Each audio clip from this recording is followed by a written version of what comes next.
Hello, everybody. Welcome to the Undivided Third Show. Whew.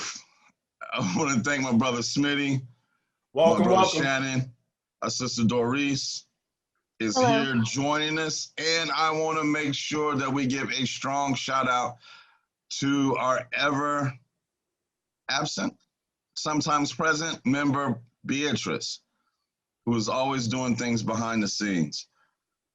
As always, we come with some good questions, lighthearted. Hey Troy, real quick. Hey man, can we give a phenomenal shout out? You stressed it, but I want to double down and stress Beatrice. When you guys watch this show and you see the watermark of our logo down there, that's all Beatrice. She handles that. Any video, B-roll, anything. She does our editing. That lady's phenomenal. If you guys need some video, man, go talk to Beatrice. And she's shooting a documentary, so she's doing a lot. She is a phenomenal young lady. So, with that being said, we welcome Doriss Panduro, who's running for city council in Fairfield in District 5? Correct. District 5. So, we'll give you a chance to answer our questions. They're not easy, but they're not hard at all. At least for someone as seasoned as yourself. I believe my brother Smitty has the first question. Good evening, everyone. Thank you for joining us again. Paying respects to the Native American land that we currently occupy. Someone needs to check these Europeans on their papers and whatnot. Anywho, Ms. Doriss, thank you for joining us this evening. Appreciate your time. We won't keep you long. Give me a second just to unwrap my question for you because it just has different levels to it. It's real simple though. Back maybe about a year ago, I spoke with current Vice Mayor Bartani about maybe just thinking outside the box, doing some things different when it comes to city council meetings. And I said, a lot of people have maybe a negative connotation with City Hall. Why don't we take the City Hall meeting or the council meeting to the people? That's what it's for. That's what it's designed for. Let's take it to the people. Maybe we can do it at Allenwood Park or Laurel Creek Park, or maybe even in the mall on a Saturday when things open back up. I say all that to say, I want to bring it to the youth. We need the youth involved. We need their voice. It's powerful. Mm-hmm. My question is, once you are seated on the city council, what will you do to bring the youth voice out, to let them know that they can be heard and that their voice does matter? Sure. That's a great question. One of my things that I have said with me running, especially in District 5, has been that District 5 in the past, it's an area of Fairfield that traditionally has not been engaged with as much. So in general, right? And so I see that need, and it's been voiced to me by business owners and by residents alike that they feel disconnected to City Hall. And well, why is that? So how do you connect people? How do you make it more accessible, more equitable, that information more equitable? In my community, it's over 50% Latino, so a lot of Spanish speakers, a lot of undocumented folks. And so with regards to me, I have a lot of background with doing a lot of advocacy and trying to connect people to resources. So my wheels have been turning, like how can I do this? How can I, make this more accessible? Because it is so important that all of the Fairfield residents, young and old alike, have connection, feel that they can access that information, feel engaged with what's going on at City Hall. I did speak with a group called Youth for Visions a couple of weeks ago, and that was one of their questions, how can we get involved?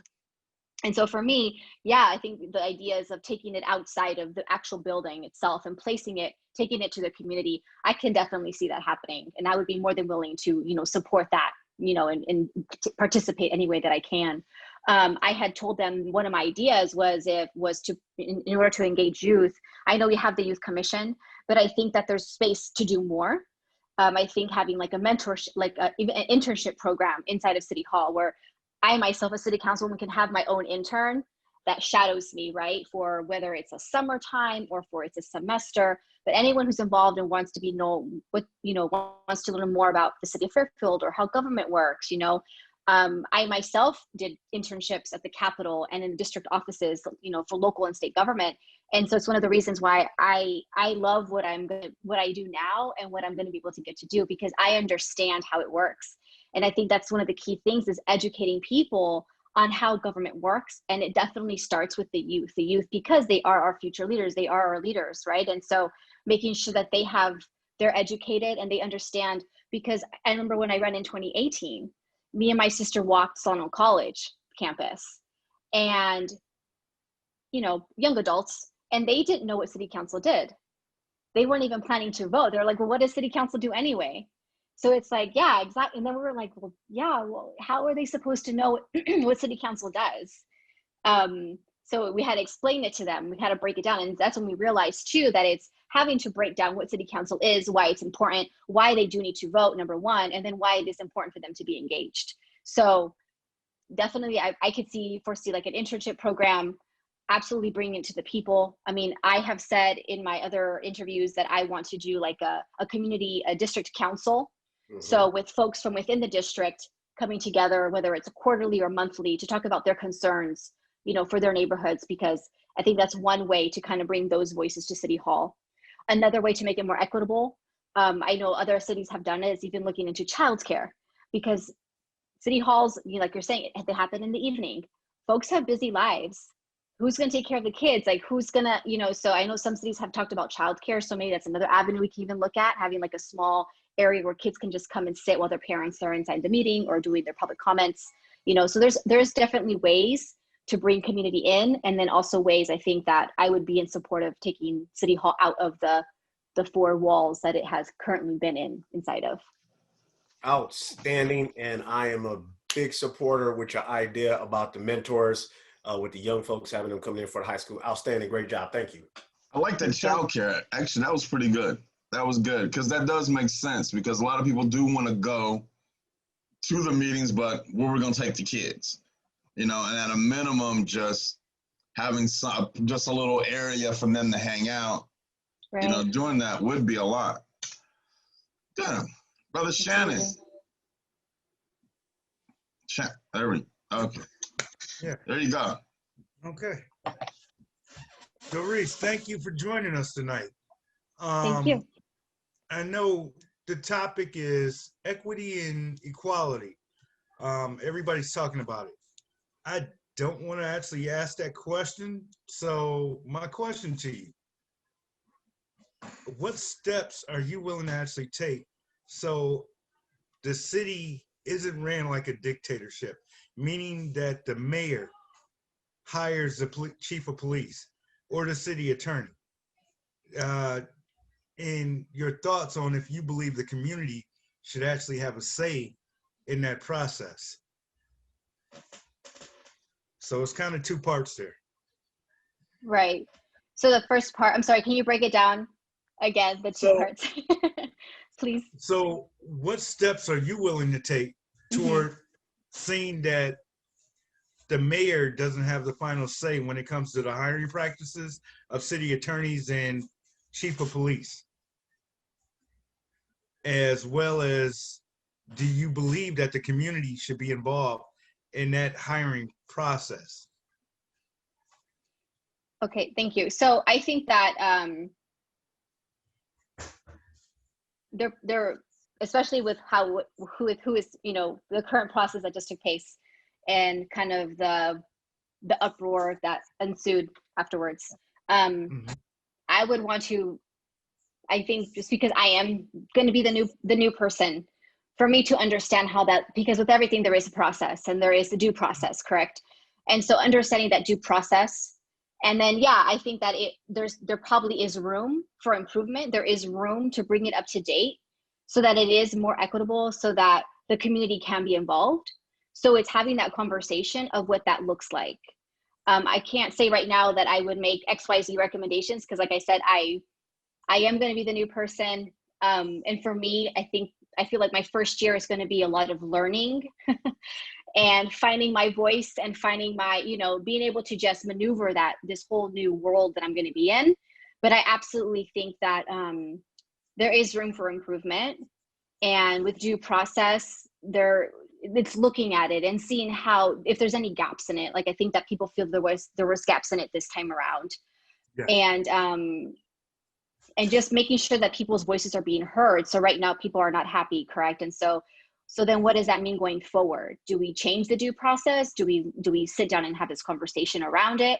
So I would be in support of being a part of those conversations, even bringing it to the table to have those conversations, so that when we go forward in hiring more people, it is a more equitable and more transparent process. Right. Thank you for that. That's what I was wondering, your outtake on that, your opinion. We don't see it from city to city, so. Right. Yeah. Yes, all right. So, good question, Brother Shannon.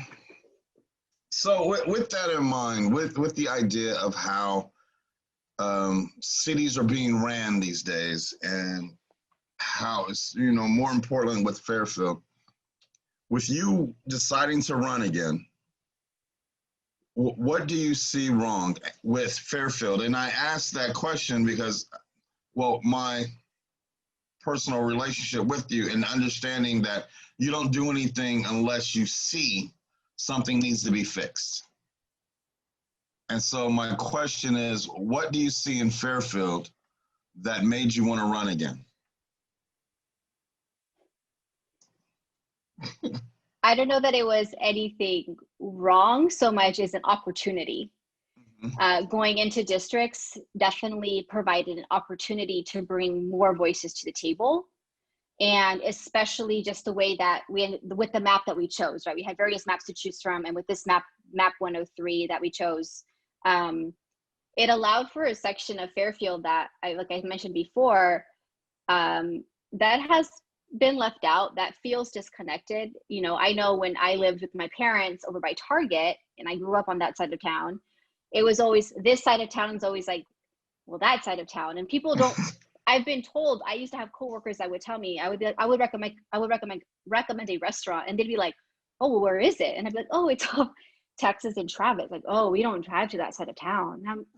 And just comments like that would, they would strike me because I didn't feel unsafe. But then looking outward in, I could see how someone, who doesn't live in this area, or maybe didn't grow up here, doesn't feel comfortable coming to Texas Street, to La Favorita Mexican Market, which is like one of the main Mexican markets in town. So, but I've never felt out of place. And so I feel like we need to be able to change the perception of this side of town to make it more welcoming, so that people know that, it's not more scary. It's not more, there's definitely room for improvement. I drive by everything and I see everything every day. There's definitely things that I have a big task in front of me. Yeah. And I know that, but I am ready to work hard in order to be, like I was telling the youth provisions students, or the young adult leaders, I want the business owners on Texas Street and residents here to know me by name. I don't want them just to see me in the paper. I don't want them just to read about me on social media. Like, I want to have personal relationships with the people who live here.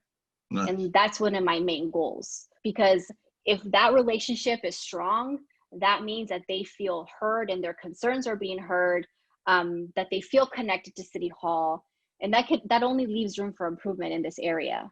And so I think that the opportunity is to change the perception of what is currently District 5, as of recently. So, because I do have a big portion of Texas Street, and a lot of it is residential.